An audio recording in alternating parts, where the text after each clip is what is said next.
time with me kids and shared with them more, they might have spent more time with me now, but I hope and pray that one day they'll appreciate that I thought I was doing the right thing. I thought I was giving them material goods. That's right. But what they needed was me.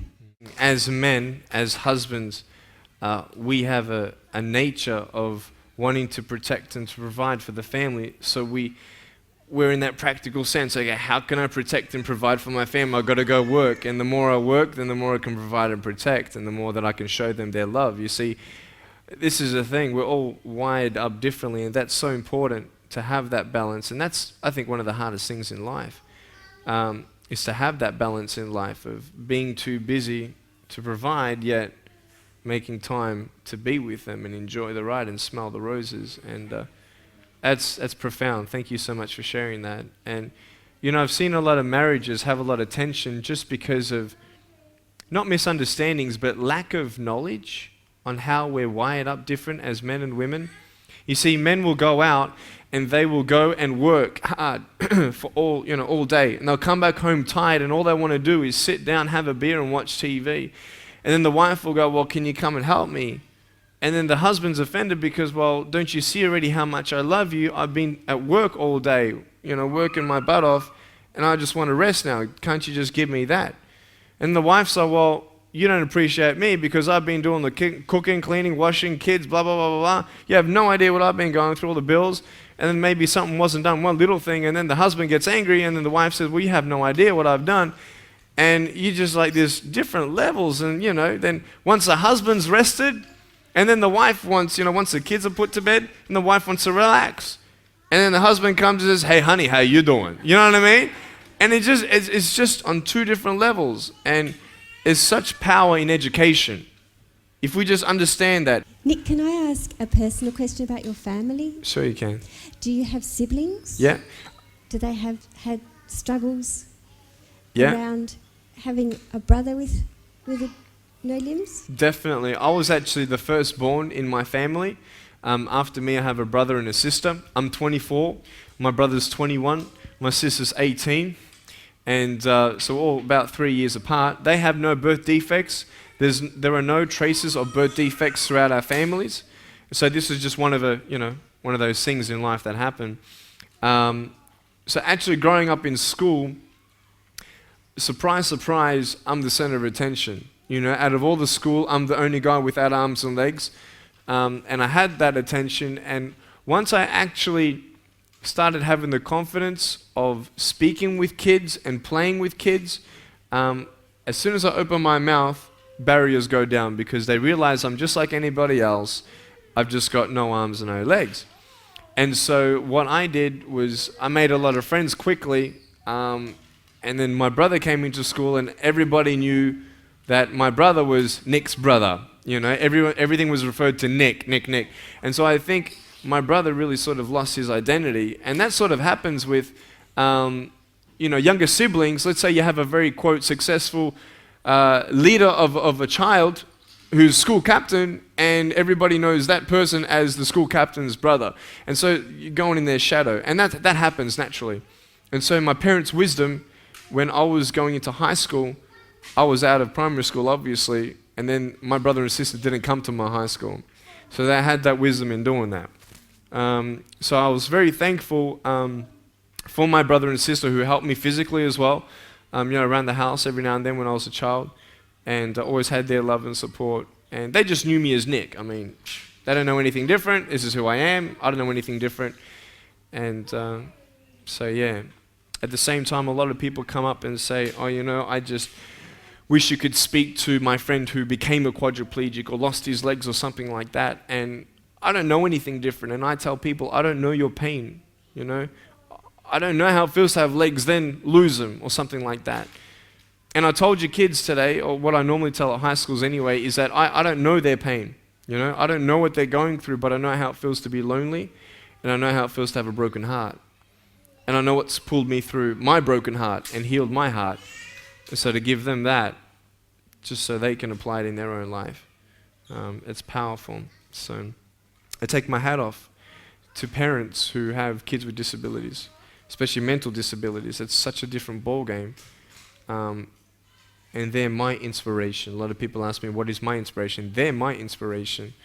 To see how they love that child and the purpose of that child, even though they can't speak, they can't think for themselves.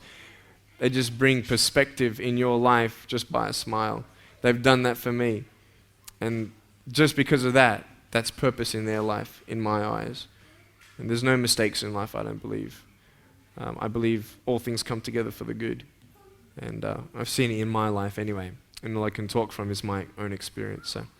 Ladies and gentlemen, it's just been an absolute privilege and honour for our school to host Nick here today.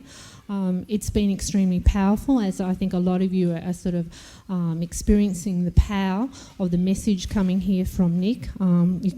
He's such a fantastic guy, he's extremely engaging, but just what he's given our boys and girls today, we just can't place a value on that. The majority of our students chose to hug Nick, and I wouldn't have been able to have predicted that before this visit. And one of the little boys went up and he said to Nick, "You're the man." Nick's response to him was, "I love you." As that little boy walked away, he said to his mate, he had a smile on his face, he said, "That's the first time," he said, "anyone's ever said they love me."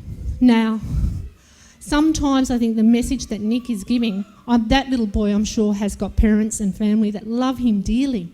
But sometimes as parents, we don't say it enough, and I think that might have been the situation. A girl came and said to me, "Mrs. McKinnon, you know, been a bit of a whinger, I reckon, and I'm not going to whinge anymore." So Nick, on behalf of the Pottsville Beach School community, staff, parents and students, thank you very, very much. And it's just been a pleasure to share this tiny little part of your life, and it's been wonderful to be able to celebrate being different. Thank you. Thank you so much. Appreciate it, Debbie. Thank you for giving me this opportunity to speak into your life and share with you my story. I hope you've been challenged and inspired to never give up, and I believe that you have been touched. I'd love to hear from you. Write to me. Go on my website, attitudesaltitude.com. I enjoy reading so many people's testimonials on how my life has impacted theirs.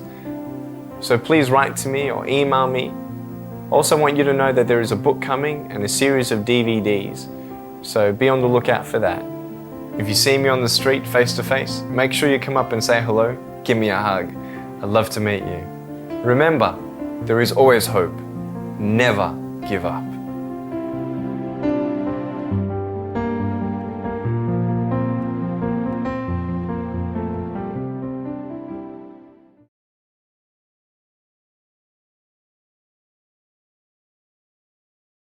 I just love life.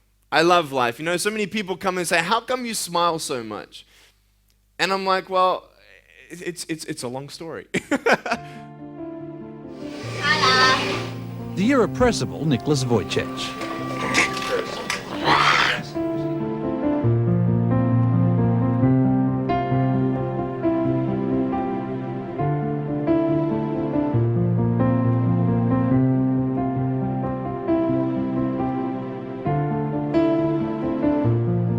The birth of a son with no arms or legs was a challenge they didn't want. I really couldn't believe it. I just thought it was a bad dream. I thought I'd just wake up any minute and it's all over. So I wasn't sure whether I was going to take him home. And I didn't think I would be up to looking after him.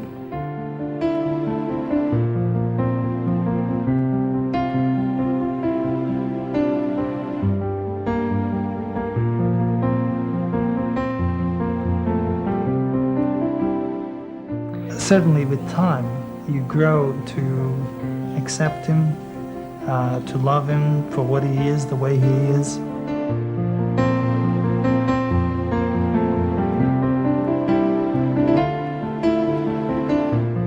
Providing Nicholas with everything he needs is a constant struggle, a battle to find or design suitable equipment, a battle to find the money to pay for it all.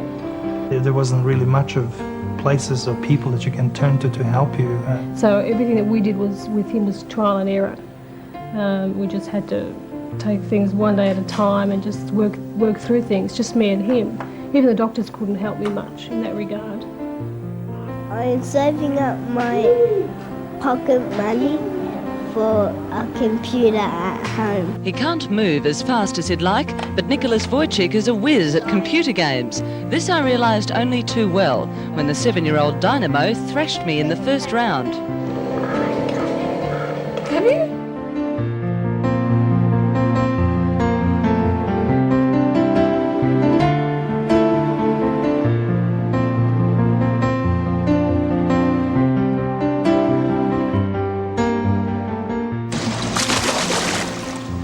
Swimming is his latest achievement, this performance after only 2 lessons. Tackling disability comes naturally for Nicholas. Disability's a word he doesn't seem to understand.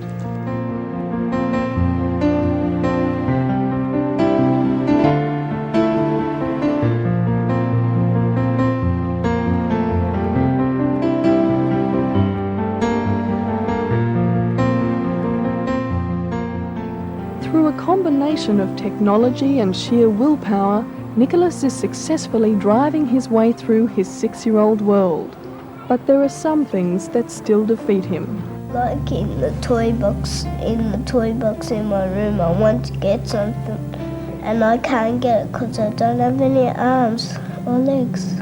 And he regards himself as normal, just with a few bits and pieces missing. You kind of wonder, try to imagine what kind of future is he going to have and what kind of life this person is going to lead. I think he's going to have quite a good life. And he loves life, and he rises to the challenge. He works out his own ways of doing things and surprises me constantly. He's a really good kid. He's really great. I wouldn't change him.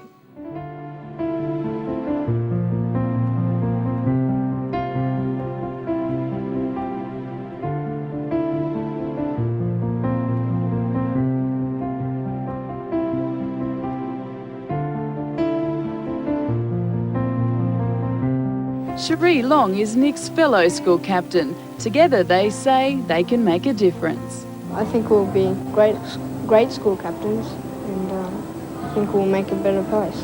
But when he's not in the classroom, Nick's out here playing sport, and now as school captain, he's determined to make sports days wheelchair friendly. We can have disabled wheelchair races, and so they get involved too. And I was really left out last year. But not in the playground. As strange as it may sound, Nick's the resident handball champion.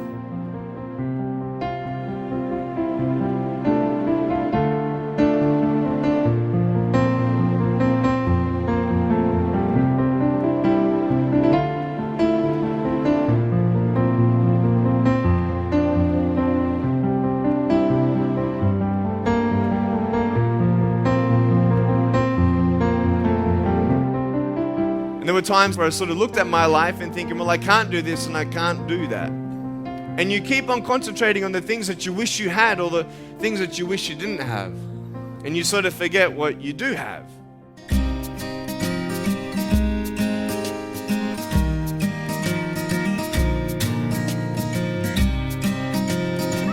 Hey, everybody, you want to count with me? Ready, say? 1, 2, 3. She watches them cover magazines and TV screens, wishing she could be more like them. And in her eyes, there is more to life than becoming someone people admire for beauty.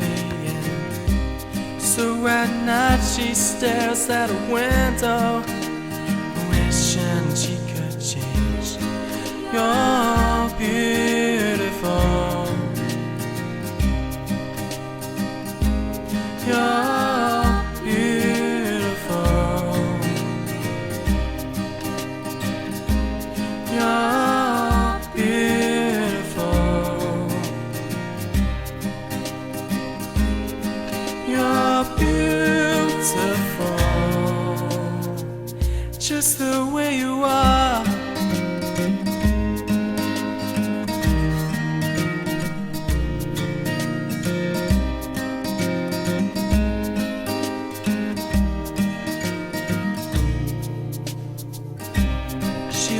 Busy streets looking for her next mate. Maybe he will be the one, 'cause in her mind there is more than laugh and be in someone. But deeper down she has found the one thing that makes her love. So she is looking for it in all the wrong places. You're beautiful. You're beautiful.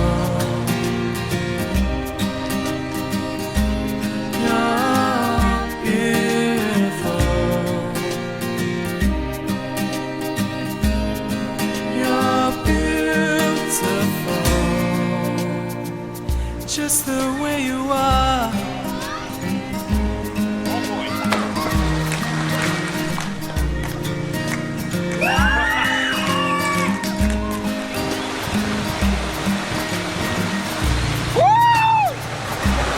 She walks busy streets looking for her next mate. Maybe he will be the one. 'Cause in her mind there is more than laugh and being someone. But deeper down she has found the one thing that make her. It's freezing, I can't feel my hands. So she is looking for it. I've always wanted to ride a horse on my own. Places. You're beautiful. Boom, boom, boom, boom, boom, boom, boom, boom, boom, boom, boom, boom, boom, boom, boom. You're beautiful. You're beautiful. Just the way you are.